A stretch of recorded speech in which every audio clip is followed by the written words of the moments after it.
স্বয়ং বিষ্ণু ইসলামী বলেছেন আরবাউন মিনাস সাআদা, চারটা জিনিস সৌভাগ্যের লক্ষণ, এটা যদি পাও খুব ভালো। কয়টা? সবাই বলেন কয়টা? চারটা জিনিস সৌভাগ্যের লক্ষণ। এক নাম্বার আল মারআতু সালিহা, নেককার স্ত্রী। নেককার কি? দুই নাম্বার আল মাসকানুল ওয়াসি', প্রশস্ত বাড়ি, প্রশস্ত বাড়ি। তিন নাম্বার আল জারু সালিহ, গুড নেইবার, ভালো প্রতিবেশী। চার নাম্বার আল মারকাবুল হানি, সুইট রাইড, মানে ভালো বাহন বা যানবাহন। এই চারটা থাকলে এটা একটা সৌভাগ্যের আলামত, খুশনসিব, একটা ভালো। কিন্তু খেয়াল করে দেখেন তো বিশ্বনবীর চারটার মধ্যে কয়টা ছিল? শুধু এক নাম্বারটাই ছিল, বাকি তিনটা ছিল না। তেমন এক নাম্বার কি ছিল? আল মারআতু সালিহা, নেককার স্ত্রী, এটা বিশ্বনবীর ছিল, ঠিক কিনা?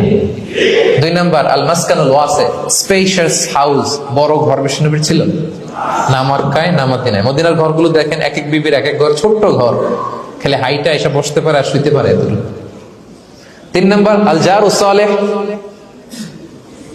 ভালো প্রতিবেশী ছিল, মক্কায়ও না মদিনায়ও।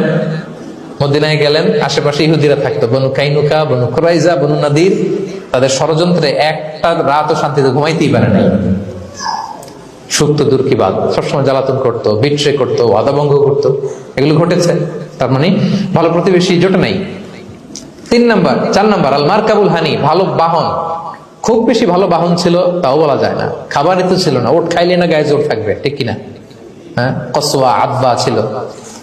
তার মানে বাহন ছিল চালানোর মতো, কিন্তু খুব বেশি ভালো বাহন যে ছিল এমন নয়। তাহলে চারটার মধ্যে বিষ্ণু পেয়েছিলেন কয়টা? একটা। কিন্তু মা আয়েশার ঘরের ভেতরে সুখ আর সুখ, কিছু নাই। একটা মশক, পানি খাওয়ার, রুটি বেলার একটা জাজিম, এমন জাজিম